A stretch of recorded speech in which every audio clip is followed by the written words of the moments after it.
Il flotte un drôle d'air sur la place Vendôme. Les grands joailliers ne sont pas tranquilles. Un intrus vient perturber un ordre établi depuis des siècles. Chez Courbet, aucun diamant ne provient d'une mine, et pourtant, ils sont vrais.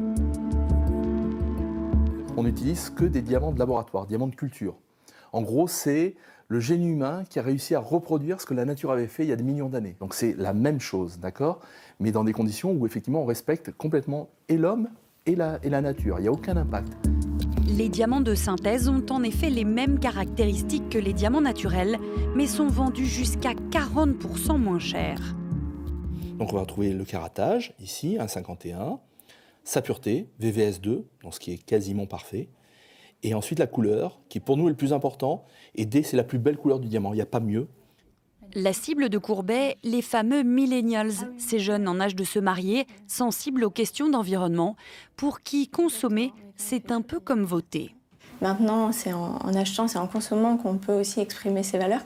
Donc, par la consommation végétarienne, je ne vais jamais acheter de fourrure, par exemple. Je vais essayer de limiter le cuir au maximum. Et puis, maintenant, ça s'ajoute. Je ne vais pas prendre de diamants extraits de la terre, mais plutôt des diamants éthiques élevés en laboratoire. En réalité, les diamants de synthèse existent depuis les années 50, mis au point par General Electric. Plus petits et moins purs que leur équivalent naturel, mais parfaits pour couper, percer ou broyer dans l'industrie.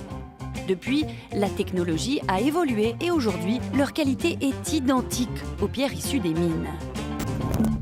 Le seul laboratoire français a accepté de nous livrer une toute petite partie de ses secrets. Diam Concept, dirigé par Alix Jiquel. À son annulaire, le premier diamant jamais produit dans son laboratoire. Tout part d'une petite plaque qui n'a l'air de rien. Là, j'ai un petit cristal de diamant. En fait, c'est une petite plaque de diamant. C'est ce qu'on appelle un germe, c'est une graine.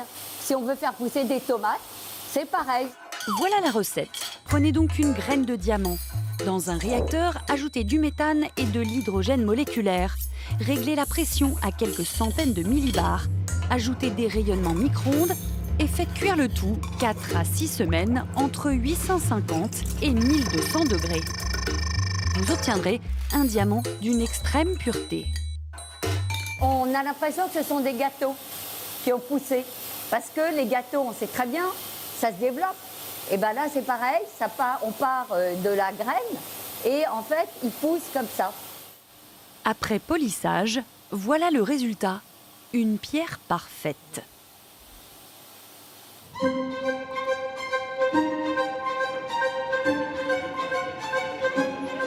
Alors faisons le match entre diamants naturels et diamants de laboratoire. D'abord, il y a bien sûr l'impact sur l'environnement.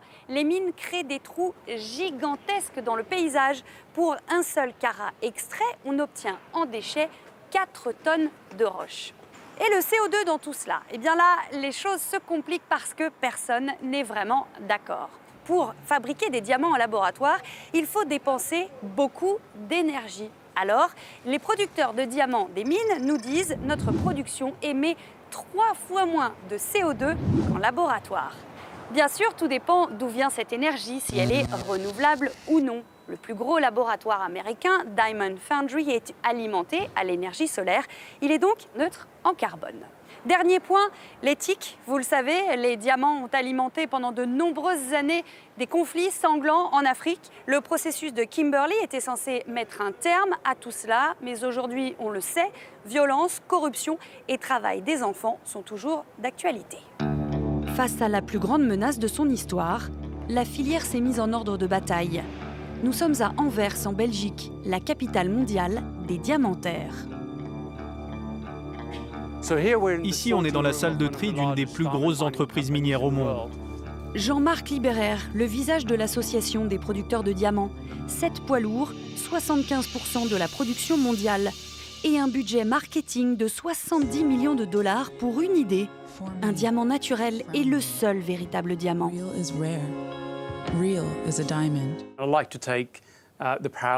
J'aime faire le parallèle avec une peinture. Ça, c'est le vrai Picasso. Chaque pierre est unique, personne ne peut la reproduire. Un diamant synthétique, c'est une imitation assez efficace d'un Picasso. Ça a la même apparence quand c'est poli, mais en réalité, ça vous donnera un plaisir très différent, avec une valeur très différente. Mais peut-on faire la différence? Nous avons fait l'expérience avec une gémologue. Yvette va tenter de les distinguer. À gauche, un diamant synthétique. À droite, un diamant naturel.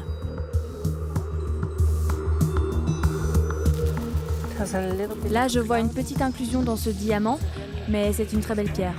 Depuis 11 ans, ses yeux scrutent des diamants quotidiennement. Et aujourd'hui, face à ces deux pierres, elle le dit avec humilité. Là, comme ça, je ne vois aucune différence entre les deux pierres. Pour moi, ce sont deux diamants normaux. Les deux sont en effet des diamants et ils sont beaux. En réalité, seuls des lasers sophistiqués peuvent les différencier. Alors la guerre du diamant est lancée. De Beers, le numéro 1 mondial, ouvre les hostilités sur le terrain de ses jeunes concurrents en lançant sa marque de bijoux en pierre synthétique. Prix bradé, marketing très jeune, bijoux fantaisie. Une stratégie offensive pour casser le marché et prendre les nouveaux venus à leur propre piège.